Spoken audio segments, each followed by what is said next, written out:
여러분, 혹시 이런 경험 있으신가요? 분명 일도 열심히 하고 마음도 진심인데 이상하게 사람들에게 신뢰를 받지 못할 때 그 이유가 어디에 있을까요? 정주영 회장은 평생 현장에서 그 해답을 찾았습니다. 그는 이렇게 말했습니다. 사람은 말로 설득되는 게 아니라 태도로 신뢰받는다. 오늘 영상은 바로 그 태도의 힘, 겉모습 하나에도 담겨 있는 인생의 본질을 이야기합니다. 17살 가난과 굶주림을 피해 고향 통천을 몰래 떠난 한 청년이 있었습니다. 주머니엔 쌀 몇 줌, 손에는 노끈 한 가닥, 단 한 가지 믿음만 품고 있었습니다. 서울에 가면 배불리 밥을 먹을 수 있다. 그 청년이 바로 훗날 현대를 세운 정주영이었습니다. 서울 봉내동의 쌀가게. 그는 새벽마다 쌀가마를 짊어지고 온종일 뛰어다니며 세상의 차가움을 그리고 사람의 마음을 배웠습니다. 그리고 어느 여름날 아침 그의 인생을 뒤바꾼 단 한마디가 들려옵니다. 정군, 그 꼴로 손님을 맞을 셈이냐? 땀에 젖은 구겨진 셔츠, 먼지 묻은 바지. 그날 그는 처음 깨달았습니다. 단정함이란 단순한 외모가 아니라 사람을 대하는 예의이자 신뢰의 시작이라는 것. 그 순간 이후 그는 변했습니다. 아무리 피곤해도 아무리 바빠도 먼저 거울을 보고 자신을 세웠습니다. 그 태도가 훗날 수만 명의 직원이 신뢰하는 리더십으로 이어졌습니다. 오늘 영상에서는 그때 그 젊은 정주영이 하루하루의 옷차림, 태도, 습관 속에서 어떻게 세상을 배우고 사람을 얻고 신뢰를 쌓았는지를 이야기합니다. 겉모습 하나에도 마음이 드러나고 태도 하나에도 운명이 바뀝니다. 끝까지 함께 하신다면 정주영 회장이 남긴 단 한 줄의 철학, 단정한 하루가 평생의 신뢰를 만든다. 그 의미를 깊이 느끼실 겁니다. 지금부터 시작합니다. 이 이야기가 당신 마음에 닿는다면 좋아요와 구독으로 아산의 지혜를 함께 이어가 주세요. 늘 구겨진 옷차림. 정주영 회장은 이 한 문장에 사람의 태도와 인생의 습관이 모두 담겨 있다고 말했습니다. 17살 통천의 가난한 농가에서 뛰쳐나온 청년 정주영은 서울에 가면 밥은 굶지 않는다는 말 하나만 믿고 낡은 고무신 한 켤레에 의지해 닷새를 걸었습니다. 그가 도착한 곳은 서울 봉내동. 거기서 처음 얻은 일자리가 쌀가게 점원이었습니다. 그곳에서의 삶은 고됐습니다. 새벽이 밝기도 전에 일어나 쌀가마를 짊어지고 손수레를 밀며 집집마다 배달을 다녔습니다. 낮에는 계산과 장부를 정리하고 밤에는 쌀포대를 꿰맸죠. 하루가 정신없이 지나가던 어느 여름날 아침 그의 인생을 바꿔놓은 사건이 일어납니다. 전날 늦게까지 배달하느라 잠이 들었던 정주영은 그날따라 눈을 뜨니 해가 이미 중천이었습니다. 큰일 났다. 그는 허겁지겁 일어나 구겨진 작업복을 그대로 입었습니다. 머리도 감지 못했고 셔츠에는 쌀가루가 묻어 있었습니다. 그렇게 가게 문을 열려던 순간 사장님이 단호하게 그를 불렀습니다. 정군, 그 꼴로 손님을 맞을 셈이냐? 그 목소리는 꾸짖음이라기보다 부끄러움을 일깨우는 한마디였습니다. 정주영은 멈춰 섰습니다. 죄송합니다. 늦잠을 잤어요. 사장은 잠시 그를 바라보다가 조용히 말했습니다. 너희 복장은 네 마음을 비추는 거울이다. 네 옷이 구겨져 있으면 손님은 이 가게가 구겨져 있다고 생각한다. 그 한마디가 어린 청년의 가슴에 불처럼 새겨졌습니다. 그날 이후 그는 절대 구겨진 옷으로 일을 시작하지 않았습니다. 비록 누더기 같아도 깨끗이 손질했고 시간이 없어도 머리카락을 빗고 신발에 먼지를 털었습니다. 그리고 신기한 일이 일어났습니다. 그가 단정히 가게를 나서자 손님들의 표정이 달라졌습니다. 저 청년 늘 깔끔하네. 저 아이는 믿을만해 보이네. 그 한마디 한마디가 그의 자존심을 세웠습니다. 그는 느꼈습니다. 단정함은 가난해도 가질 수 있는 가장 큰 품격이구나. 정주영 회장은 훗날 회고록에서 이렇게 썼습니다. 나는 옷 한 벌을 살 형편이 못됐지만 늘 깨끗하게 빨고 다려 입으려 했다. 그 습관이 나를 만든 첫 번째 자본이었다. 그 습관은 평생 이어졌습니다. 현대건설을 세운 후에도 새벽 현장을 돌 때면 그는 늘 깔끔한 작업복에 닦인 안전화를 신었습니다. 회장이니까 편하게 신어도 된다는 비서의 말에 그는 단호히 고개를 저었습니다. 내가 흐트러지면 직원 100명이 따라 흐트러진다. 그에게 옷차림은 단순한 외모가 아니라 팀 전체의 긴장감과 신뢰를 세우는 시작점이었습니다. 그래서 그는 늘 강조했습니다. 복장은 예의이자 언어다. 아무 말 안 해도 네가 어떤 사람인지 이미 드러난다. 한 번은 신입사원 교육장에서 정주영 회장이 조용히 한 사람을 불렀습니다. 구겨진 셔츠를 입고 있던 신입이었죠. 그에게 이렇게 물었습니다. 오늘 아침 거울은 봤나? 아니요, 바빴어요. 회장은 웃으며 이렇게 말했습니다. 그래서 인생이 바쁜 거야. 마음을 다릴 시간 없이 뛰는 사람은 결국 옷도 일도 인생도 구겨진다. 그 말에 강 의장은 조용해졌습니다. 누구도 감히 대답하지 못했습니다. 그날 이후 그 신입사원은 매일 새벽 셔츠를 다리고 출근했습니다. 정주영 회장이 늘 강조하던 건 화려함이 아니었습니다. 깨끗함, 단정함, 그리고 책임감. 그 세 가지가 신뢰라는 단어를 만든다고 믿었습니다. 그는 말했습니다. 구두가 다른 건 부끄럽지 않다. 닦지 않은 구두로 사람을 만나는 게 부끄러운 거다. 가난했던 시절 그는 낡은 구두 밑창을 6번이나 덧대며 신었습니다. 그러면서도 매일 밤 신발을 깨끗이 닦았습니다. 그 손끝에는 단순히 먼지를 닦는 게 아니라 자신의 하루를 정리하는 의식이 있었습니다. 오늘날 우리에게도 이 이야기는 그대로 적용됩니다. 하루를 시작하기 전에 단 3분만이라도 옷깃을 바로 세우고 거울을 보는 시간, 그 짧은 순간이 당신의 하루를 그리고 사람들의 시선을 바꿀 수 있습니다.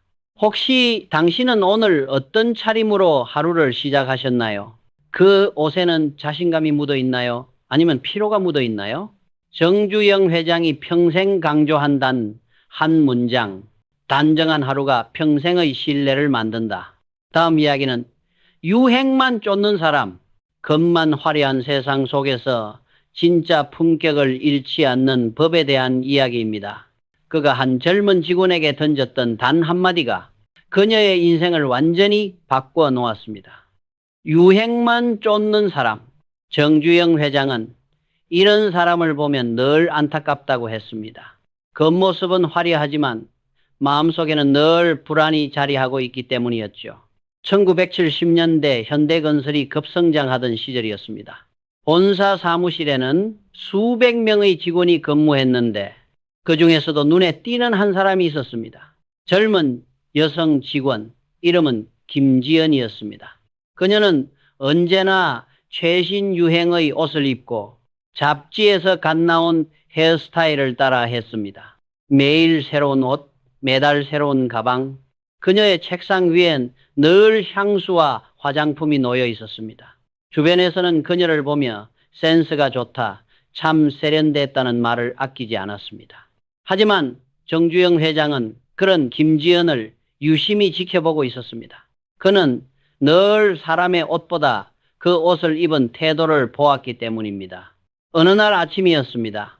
김지연은 출근하자마자 화장실로 들어가 거울 앞에서 머리카락을 다듬고 화장을 고쳤습니다. 점심시간에도 손거울을 꺼내 화장을 고치고 퇴근 전에도 유리창에 비친 자신의 모습을 확인했습니다. 그리고 동료들과 대화를 나눌 때면 주제는 늘 옷, 머리, 신발, 가방 이야기뿐이었습니다. 그 모습을 본 정주영 회장은 어느 날 그녀를 조용히 불러 세웠습니다. 지연 씨, 요즘 회사 생활은 어때요? 네, 열심히 하고 있습니다. 그녀는 미소를 지었지만 거울을 보듯 머리카락을 정리하고 있었습니다. 정주영 회장은 잠시 그녀를 바라보다가 부드럽게 물었습니다. 지연 씨, 혹시 요즘 마음은 편합니까? 그녀는 잠시 말을 잃었습니다. 누군가 자신에게 마음이 편한가를 묻는 건 처음이었으니까요. 정주영 회장은 창밖을 바라보며 천천히 말을 이었습니다. 내가 지켜보니까 당신은 아침부터 그건 나쁜 게 아닙니다. 하지만 그 시간만큼 고객을 생각하고 회사 일을 고민할 시간은 있습니까? 그 말에 그녀는 고개를 숙였습니다. 사실 그녀는 늘 불안했습니다. 오늘 내 옷이 촌스러워 보이면 어쩌지? 사람들이 나를 평범하다고 생각하면 어쩌지? 그 불안이 그녀를 유행으로 몰아넣고 있었던 겁니다. 그녀는 조심스럽게 말했습니다. 회장님, 사실 저는 사람들이 저를 멋지다고 말하지 않으면 왠지 자신이 없는 것 같아요. 그래서 늘 새 옷을 사야 안심이 됩니다. 정주영 회장은 미소를 지으며 고개를 끄덕였습니다. 그리고 한참 후 이렇게 말했습니다. 지연 씨, 유행은 바람 같아요. 잡으려 하면 도망가고 기다리면 스쳐 지나갑니다. 사람의 진짜 품격은 유행을 따르는 게 아니라 자기 일을 진심으로 하는 데서 나옵니다. 그녀의 눈에 눈물이 고였습니다. 그 말은 단순한 조언이 아니라 그녀가 스스로를 마주하게 한 거울 같은 한마디였습니다. 그날 이후 김지연은 조금씩 변했습니다. 매일 새 옷을 사는 대신 그 시간에 고객 전화를 한 통 더 걸었습니다. 화장에 쏟던 정성을 보고서와 기록에 쏟았습니다. 그리고 불안 대신 자신감이 생겼습니다. 놀랍게도 그 변화는 겉으로도 드러났습니다.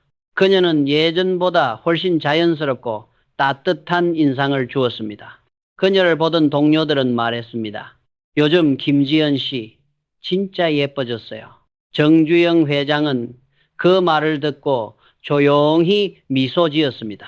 사람은 진심이 얼굴에 드러난다. 마음이 평안하면 아무리 평범한 옷을 입어도 빛이 난다. 그는 그렇게 유행만 쫓는 사람에게 유행을 넘는 품격을 가르쳐 주었습니다. 그녀는 훗날 인사팀의 책임자가 되었고 신입사원 교육 때마다 이렇게 말했습니다. 정주영 회장님은 제게 이렇게 말씀하셨어요.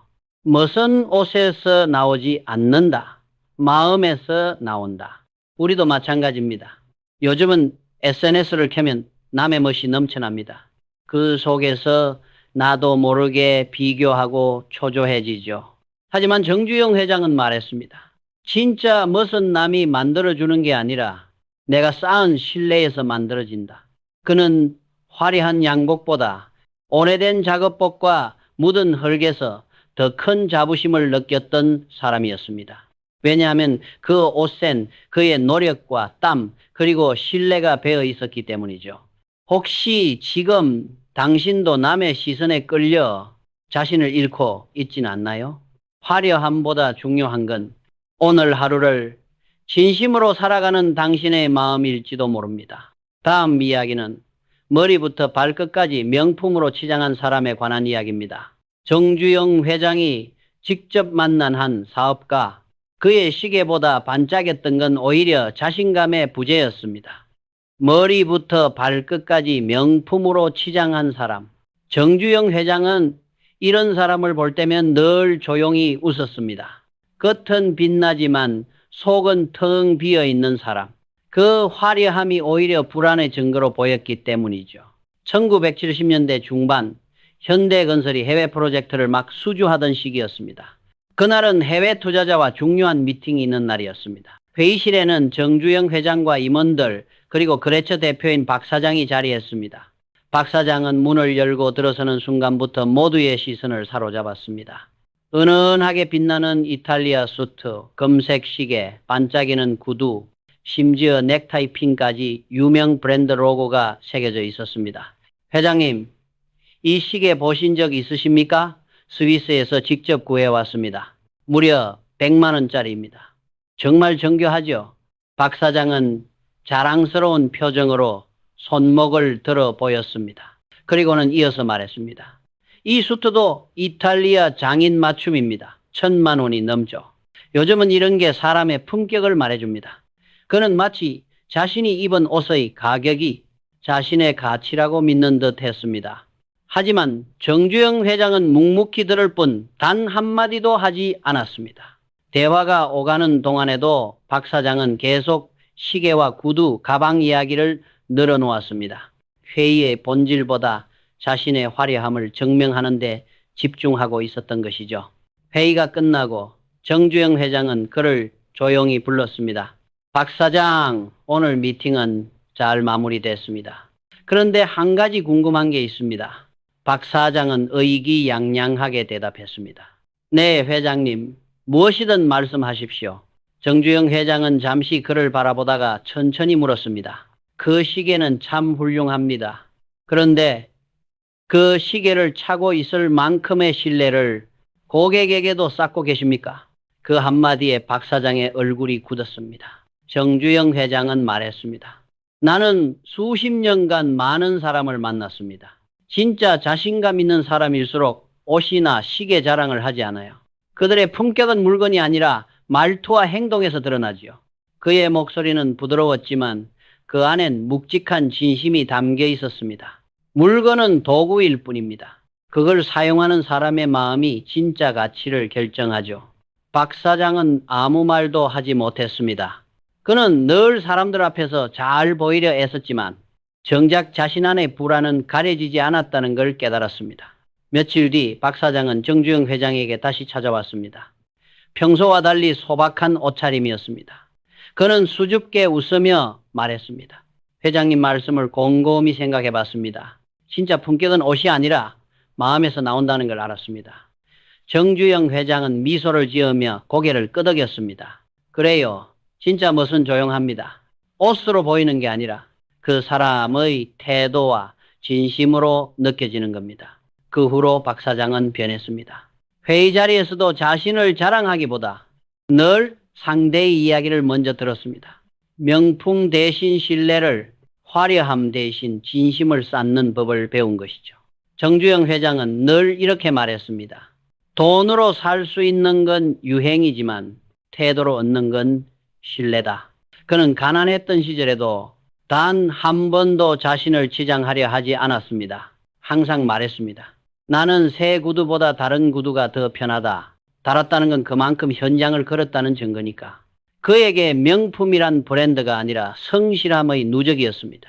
작업복이 낡아도 깨끗하게 관리했고 구두가 닳아도 반짝이도록 닦았습니다. 그 작은 습관이 사람들에게 정주영의 신뢰라는 브랜드를 만들었습니다.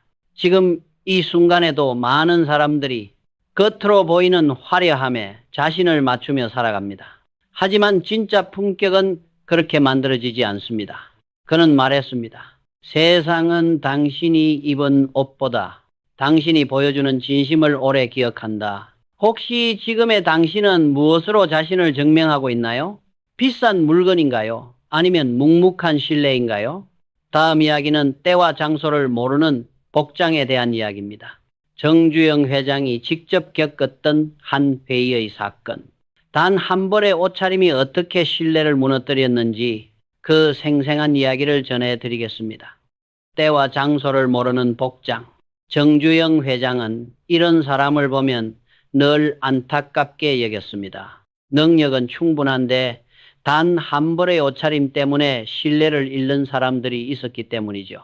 1970년대 후반 현대건설은 국내외에서 가장 바쁜 시기였습니다. 그날은 외국은행 관계자들과의 중요한 협상 미팅이 잡혀 있었습니다. 이 회의는 향후 수천억 원 규모의 프로젝트 자금에 영향을 주는 자리였습니다. 정주영 회장은 모든 임원에게 당부했습니다. 내일은 회사의 미래가 걸린 날이다. 복장부터 마음까지 단정히 준비하라. 다음 날 회의실 문이 열렸습니다. 임원들은 모두 정장 차림으로 정갈하게 자리에 앉아 있었습니다. 그런데 그중 한 명 젊은 부장 이승민이 들어오는 순간 회의실의 공기가 미묘하게 달라졌습니다. 그는 밝은색 폴로 셔츠에 면바지 그리고 운동화를 신고 있었습니다. 회의실 안은 정숙했지만 외국인 투자자들의 눈빛엔 살짝 놀라움이 스쳤습니다. 정주영 회장은 아무 말 없이 그를 바라봤습니다. 회의는 예정대로 진행됐지만 분위기는 어딘가 어색했습니다. 발표 내용은 훌륭했지만 상대방의 반응은 냉담했습니다. 회의가 끝나고 외국은행의 대표는 미소를 지으며 악수했습니다. 하지만 그의 짧은 한마디가 정주영 회장의 마음에 남았습니다. 훌륭한 회사입니다. 다만 여러분에게 격식이 조금 부족한 것 같습니다. 그 말은 부드러웠지만 의미는 분명했습니다. 그 한마디로 신뢰의 무게가 흔들렸습니다. 회의가 끝난 후 정주영 회장은 이승민 부장을 조용히 불렀습니다. 이 부장, 오늘 회의는 어땠나? 열심히 준비했는데 반응이 좀 냉담했습니다. 그는 고개를 갸웃했습니다. 정주영 회장은 잠시 창밖을 바라보다가 천천히 말했습니다. 이 부장, 그 복장을 입고 상대가 어떤 생각을 했을지 한 번이라도 생각해 봤나? 이승민은 머뭇거리며 대답했습니다. 현장 일이 많아서 움직이기 편한 옷을 입었습니다. 저는 내용이 더 중요하다고 생각했습니다. 정주영 회장은 고개를 끄덕이며 조용히 대답했습니다. 그래, 내용은 물론 중요하지. 하지만 복장은 상대에 대한 예의자 존중이야. 네가 편하면 상대는 불편해질 수도 있다.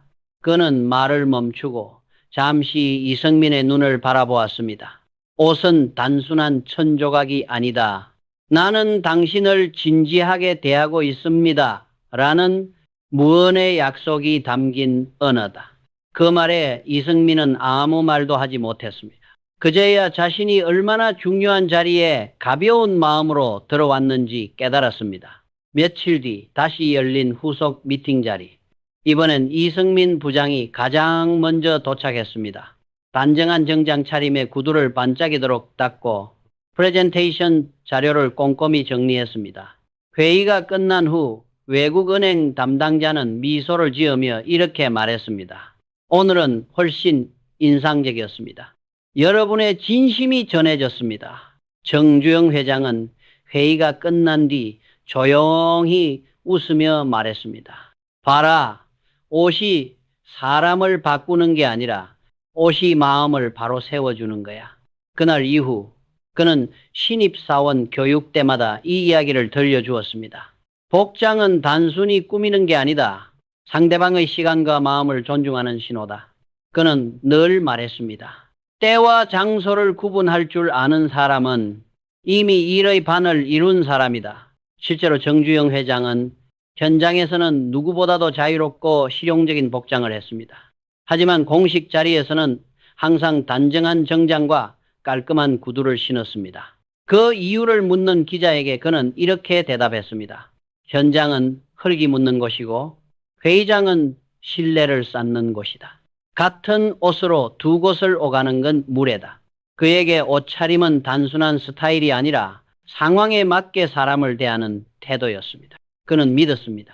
세상은 실력으로 설득되지만 예의로 기억된다. 이 이야기를 들은 한 직원은 이렇게 말했습니다.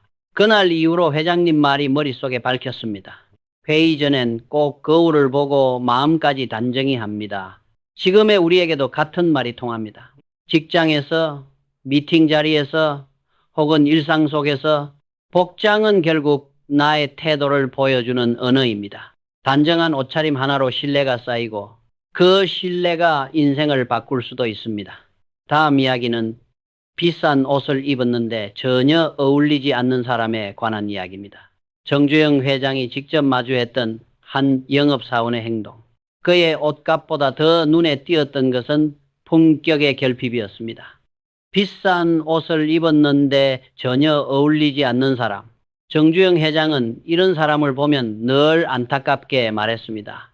겉은 금인데 마음은 아직 녹슬지 않았나.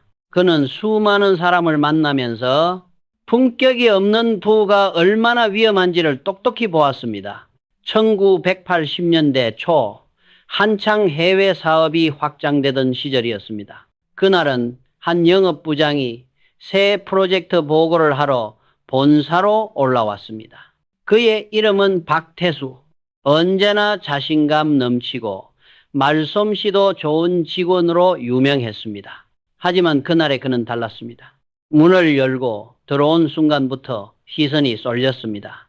빛나는 명품 정장, 검장시계, 반짝이는 구두, 모두가 속으로 생각했습니다. 오늘은 무슨 큰 계약이라도 땄나?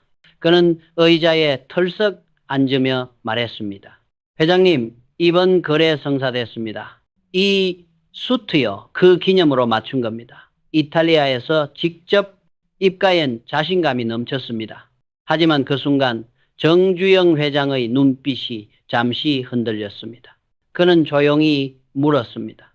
그래, 계약은 잘했나?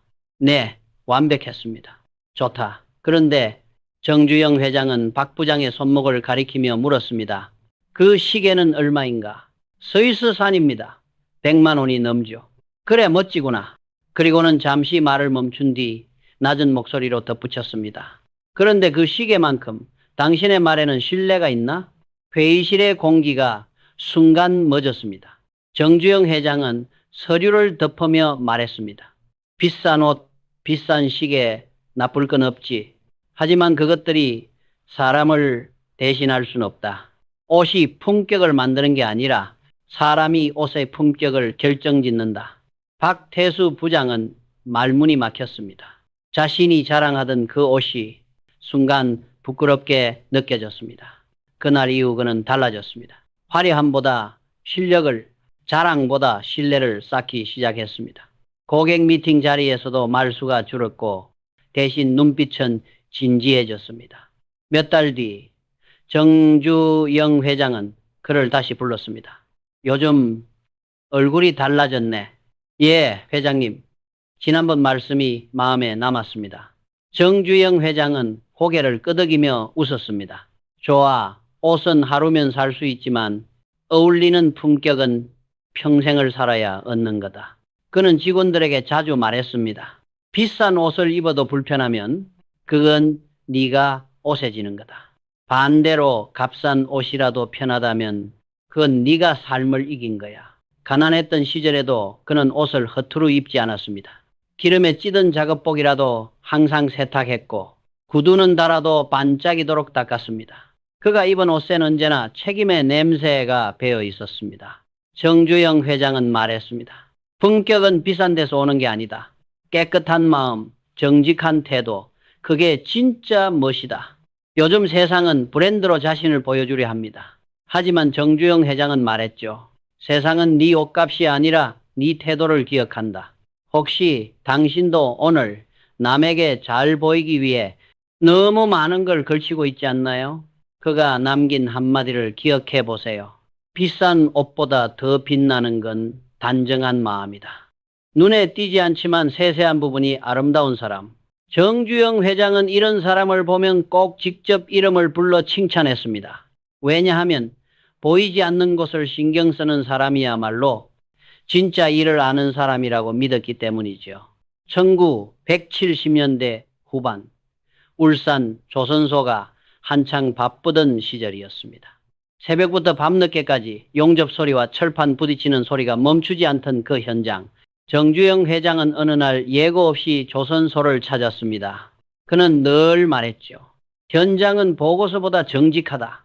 그날 그는 천천히 공장을 둘러보다가 한 청년을 눈여겨보게 되었습니다. 이름은 정민수, 입사 3년 차의 젊은 용접공이었습니다. 그는 다른 직원들과 똑같은 작업복을 입고 있었지만 뭔가 달랐습니다.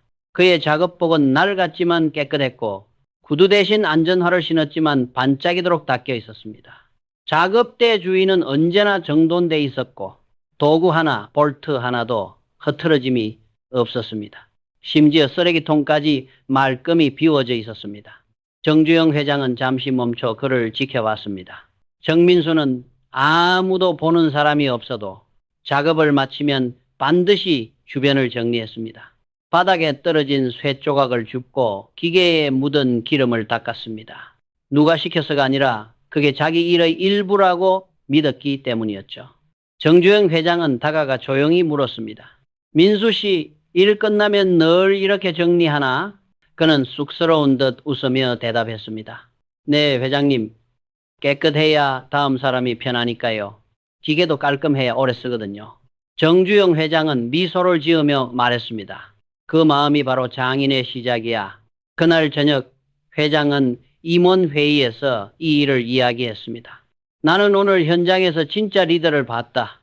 직책이 리더가 아니라 태도가 리더를 만든다. 그는 직원들에게 자주 말했습니다. 보이지 않는 부분을 정리하는 사람이 결국 회사를 빛나게 한다.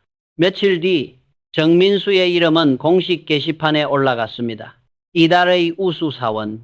그 이유는 단순했습니다. 아무도 보지 않을 때도 자신의 일을 끝까지 완성하는 사람. 정민수는 크게 놀랐습니다. 자신은 그저 할 일을 했을 뿐이었으니까요. 하지만 정주영 회장은 직접 사무실로 그를 불러 말했습니다. 민수 씨 같은 사람이 많을수록 현대는 절대 무너지지 않는다. 그는 잠시 멈추고 덧붙였습니다. 보이지 않는 것을 소중히 여기는 마음이 결국 보이는 성과를 만든다. 그의 철학은 단순했습니다. 현장 바닥이 깨끗한 회사는 절대 망하지 않는다. 왜냐하면 그 안엔 보이지 않는 성실함과 존중이 깃들어 있기 때문이죠. 그 후로도 정주영 회장은 현장을 돌 때마다 작업복의 주름, 공구의 정리 상태, 그리고 직원들의 눈빛을 꼼꼼히 살폈습니다. 그는 항상 말했습니다. 나는 사무실 책상보다 현장의 공구함을 더 신뢰한다. 그리고 이렇게 덧붙였죠. 정리정돈은 성격이 아니라 인생 태도다. 사람은 누구나 화려한 자리에서 잘 보이고 싶어 합니다. 하지만 정주영 회장은 늘 말했습니다. 보이지 않는 자리에서의 행동이 진짜 그 사람이다. 그가 본 눈에 띄지 않지만 세세한 부분이 아름다운 사람들은 결국 회사의 기둥이 되었고 그들의 손끝에서 대한민국 산업의 품격이 완성되었습니다. 혹시 지금 당신은 누가 보지 않는다는 이유로 작은 일에 소홀하지는 않나요?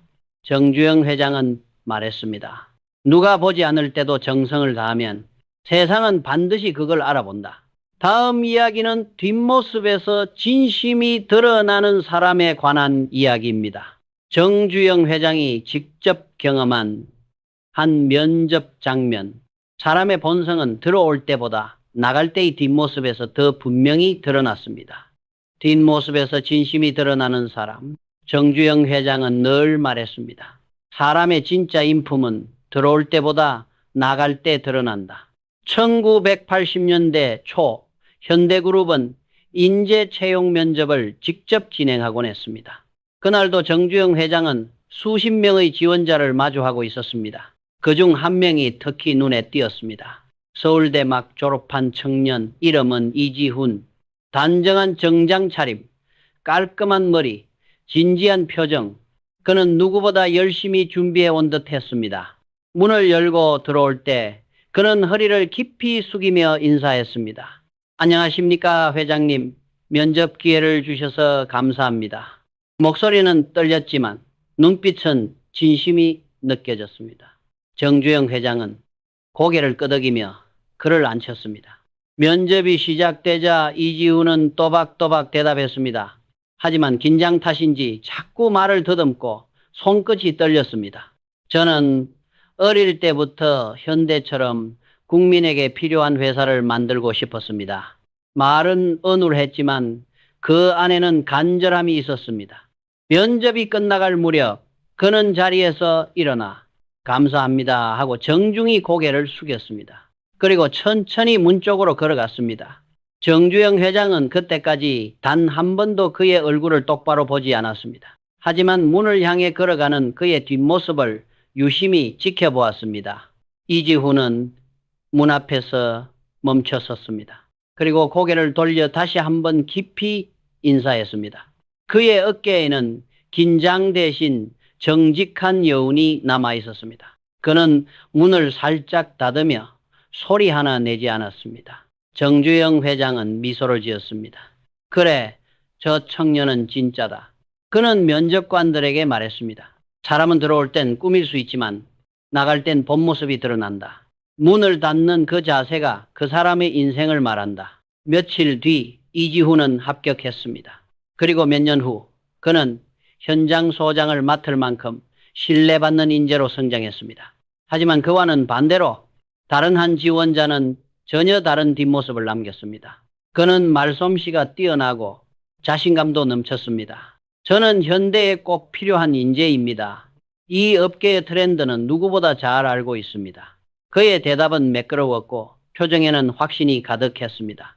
하지만 면접이 끝나자마자 그는 의자에 등을 기대며 하품을 했고 문을 나가면서는 의자를 세게 밀고 심지어 문을 쾅 닫고 나갔습니다. 그 순간 정주영 회장은 고개를 저었습니다. 방금 그 사람 입은 자신감이었고 행동은 교만이었어. 그는 면접관들에게 말했습니다. 사람의 인품은 마지막 10초에서 드러난다. 말보다 뒷모습이 더 솔직하다. 그리고 이렇게 덧붙였습니다. 나는 사람을 말로 평가하지 않는다. 나갈 때의 걸음걸이와 문 닫는 소리로 평가한다. 그의 철학은 단순했습니다. 사람은 누구나 들어올 때는 꿈이지만 나갈 때는 습관과 진심이 나온다는 것.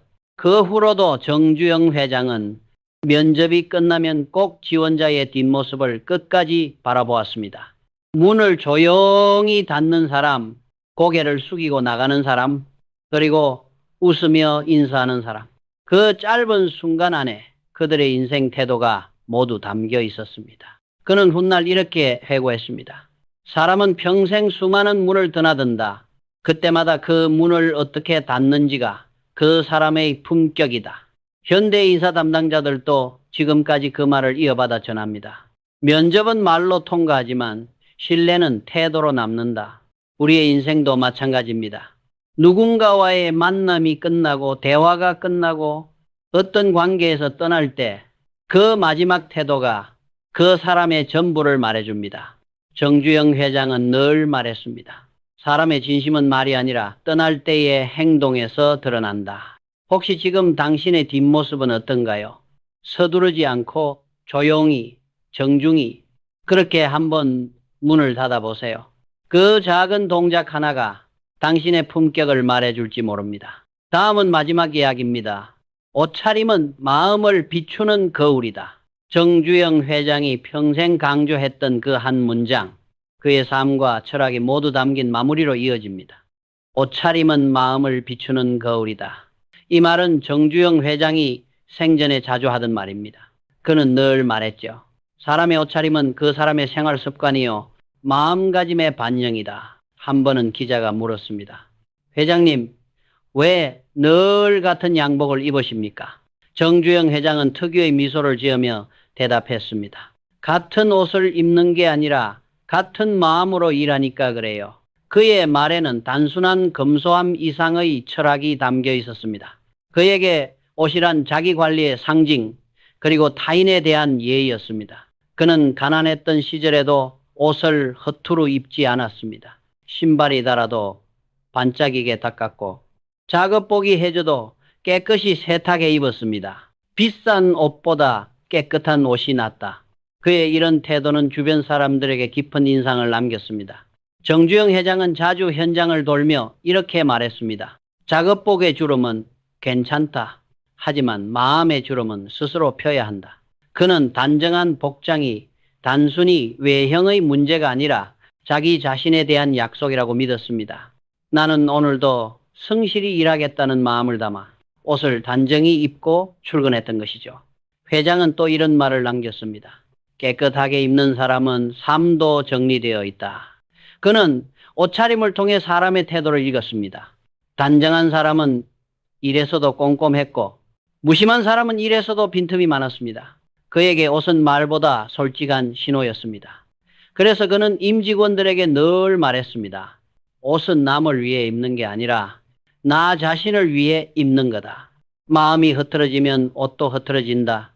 그는 평생 양복보다 작업복을 더 사랑한 경영자였습니다. 양복은 자리의 상징이었지만 작업복은 노력의 상징이었기 때문입니다. 세월이 흘러도 그가 남긴 철학은 지금도 유효합니다. 요즘은 브랜드와 외형이 모든 걸 말하는 시대지만 정주영 회장은 우리에게 이렇게 묻는 듯합니다. 당신의 옷은 얼마나 깨끗합니까? 그리고 그 마음은 얼마나 단정합니까? 그는 말했습니다. 보이지 않는 것을 가꾸는 사람은 결국 보이는 곳에서도 빛이 난다. 그 말처럼 진짜 품격은 눈에 띄는 화려함이 아니라 보이지 않는 곳의 정성과 진심에서 나옵니다. 이제 우리도 스스로에게 물어볼 때입니다. 매일 아침 거울 앞에서 그저 옷을 고르는 대신 오늘 나는 어떤 마음으로 이 옷을 입는가? 스스로에게 물어보세요. 정주영 회장은 이렇게 마무리했습니다. 옷차림은 마음의 거울이다. 그 거울이 깨끗하면 인생도 투명해진다. 오늘 영상 어떻게 느끼셨나요? 당신은 어떤 옷차림이 진짜 나를 보여준다고 생각하시나요? 댓글로 남겨주세요. 깨끗한 옷이 중요하다고 생각하시면 아산정신, 단정한 마음이 더 중요하다고 느끼신다면 마음의 거울이라고 댓글로 써주세요. 이 영상이 마음에 닿았다면 좋아요와 구독으로 함께 걸어가요. 당신의 일상이 조금 더 따뜻하고 단정해질 수 있도록 저희는 매일 아산의 지혜를 전해드리겠습니다.